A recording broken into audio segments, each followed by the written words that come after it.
Shalom, shalom chez vous. Que Dieu vous bénisse en ce jour si précieux. Ce matin, je vais encore vous entretenir sur le même thème, le mariage. Cette institution divine.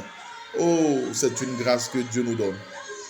Et je voudrais dire à quelqu'un, le mariage dans le Seigneur, le véritable mariage rend heureux. Ce n'est pas le mariage qui est susceptible de faire mal, mais ce sont les conjoints.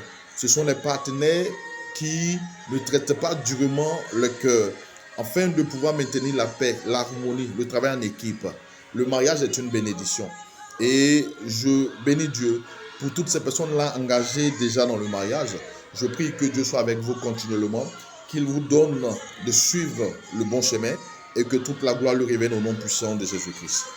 Ce matin, je voudrais un peu définir le mariage au travers cet acrostiche que je vais vous donner. Le mariage, nous sommes tous sans ignorer que le mariage, c'est M-A-R-I-A-G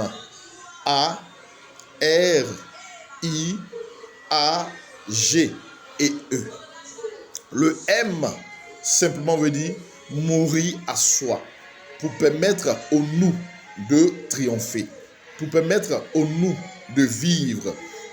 Il est crucial pour toi ou pour ma soeur, pour mon frère, pour vous qui êtes engagés dans le mariage, de savoir que lorsqu'on s'engage dans le mariage, il faut mourir à soi afin de pouvoir privilégier le nous.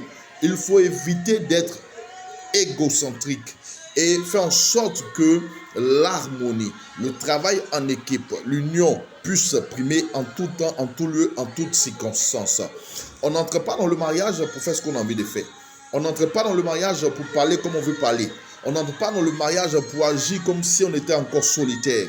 On n'entre pas dans le mariage pour agir comme si on était encore célibataire. Il faut tout imprimer le nous.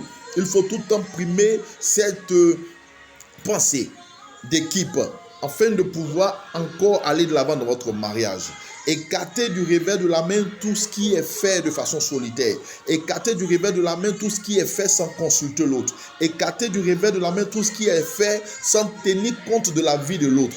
Il faut mourir à soi.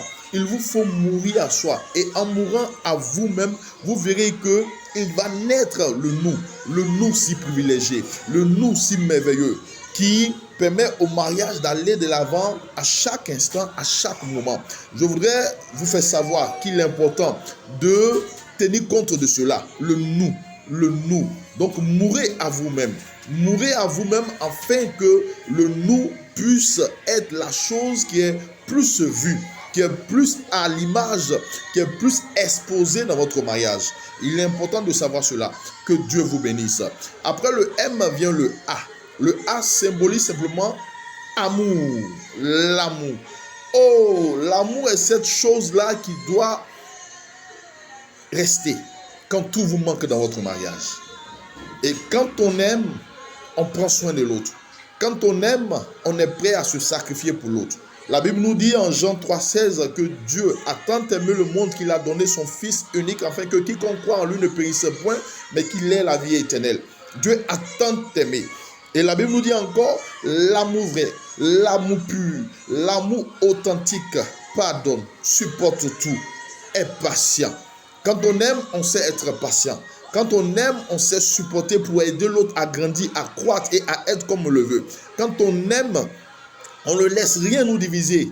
Quand on aime, on sait se rabaisser pour faire en sorte que notre amour réussisse. Quand on aime, on sait se sacrifier pour l'autre. Quand on aime, on sait se donner à l'autre. Quand on aime, on écarte du revers de la main tout soupçon.